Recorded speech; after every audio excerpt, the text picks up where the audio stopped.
नमस्कार मित्रांनो, आजच्या व्हिडिओमध्ये तुमचं स्वागत आहे। सांगलीमध्ये एका बापाने आपल्या मुलीला अमानुष मारहाण केली आणि या मारहाणीमध्ये त्या मुलीला जीव गमवावा लागला। याचं कारण ऐकून आपण थक्क व्हाल की कारण हे होतं की नीटच्या जे सराव परीक्षा आहेत त्या सराव परीक्षांमध्ये कुठेतरी त्या मुलीला मार्क कमी पडले।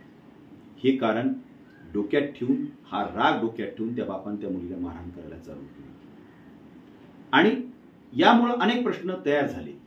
हे प्रश्न तयार व्हायचे कारण असं आहे की आपले मुलं 10वी 12वीला असतील तर या प्रश्नांकडे आपण गंभीरतेने बघितले पाहिजे।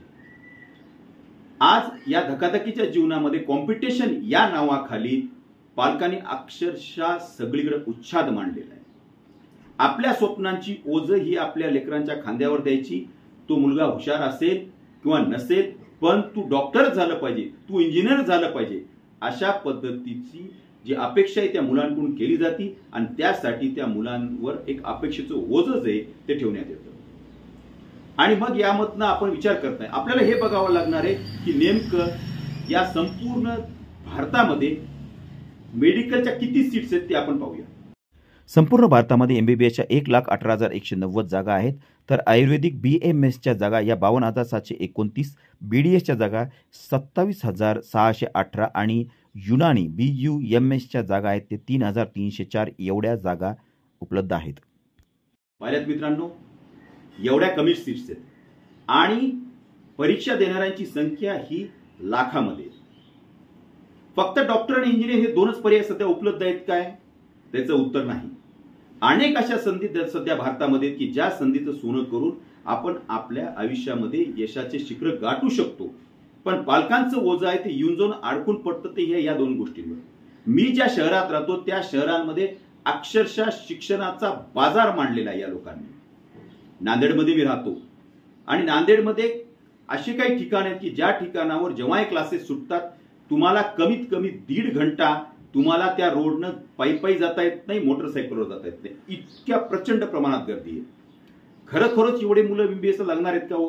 आणि ह्या खाजगी कोचिंग क्लासेस वाल्यांनी मोठमोठ्या जाहिराती, आपण कुठल्याही आज रेल्वे स्टेशनला तुम्हाला जाहिराती कोचिंग क्लासेसच्या पाहायला मिळतील, तुम्ही कुठल्याही बस स्टँडला जा तुम्हाला जाहिराती जे कोचिंग क्लासेसच्या पाहायला मिळतील। आणि आपण यांचं पर्सेंटेजचं कोचिंग क्लासेस वाल्यांचं बघायला गेलं तर आपण पाहू शकतो की इथे लाखो विद्यार्थी, मी लाखो म्हणतोय, एका कोचिंग क्लासेसमध्ये लाखो विद्यार्थी ऍडमिशन घेतात आणि त्यानंतर त्यामधून पास होण्याची संख्या ही 1000 किंवा शेकड्यांमध्ये असते।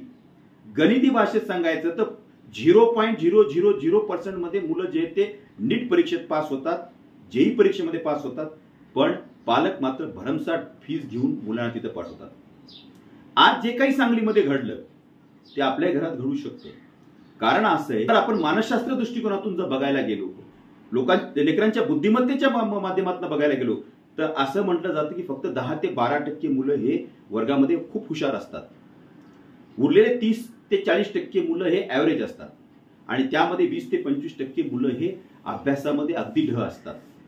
हा डाटा सर्वत्र देशामध्ये आहे, पण प्रत्येकाची अपेक्षा होऊन बसते की आमचं पोरगं हुशारच झालं पाहिजे। मित्रांनो, लक्षात ठेवा की आपण आपल्या मुलाला साधी ठेच लागली तर आपण दवाखान्यात जात होतो ना, आणि आज या बापानं जे काही त्या मुलीसोबत केलं, त्या मुलीचा जीव काय म्हणला असेल, ज्या वेळेला मारहाण सुरू झाली त्यावेळेला त्याचा जीव काय म्हणला असेल। आज त्या बापाला काय वाटतं याकडे मी जाणार नाही, पण एक लक्षात ठेवा की या आपल्या अपेक्षेच्या ओझ्याखाली आपलं लेकरू दबू नये। कारण लक्षात ठेवा की ते डॉक्टर इंजिनियर नाही झाले, त्यांच्या पद्धतीने काहीतरी होतील, ते आयुष्यामध्ये स्टँड होतील ही आपण अपेक्षा करूया, पण तू हेच झालं पाहिजे। कारण मला आठवण येते ते 3 इडियट्स सारख्या पिक्चरची की जेथे त्यांनी सांगितलं की काबिल बनो, कामयाबी साली झक मारती हुई आएगी। लक्षात ठेवा मित्रांनो, आपल्या मुलांचा जीव खूप महत्वाचा आहे। एखाद्या परीक्षेमध्ये गुण कमी पडले म्हणून आपला मुलगा हा का आयुष्यभर बेकार राहणार नाहीये। मला या व्हिडिओच्या माध्यमातून हेच सांगायचंय की प्रत्येक माणूस हा डॉक्टर इंजिनियर होऊ शकणार नाही, प्रत्येक माणूस शिक्षक होऊ शकणार नाही, पण आज संधी प्रचंड आहेत। आपल्या पाल्यांना जरूर अभ्यास करायला लावा, पण अभ्यासाच्या प्रेशर खाली तुमच्या पाल्यांच्या मानसिक आरोग्याचं सुद्धा लक्ष हे तुम्ही ठेवलं पाहिजे आणि स्वतःच्या रागावर देखील कंट्रोल केलं पाहिजे। कारण की आज जी काही घटना घडली त्या घटनेमध्ये त्या बापाचा रागाचा पारा चढला, त्यामुळं त्या मुलीचा नाहक जीव गेला.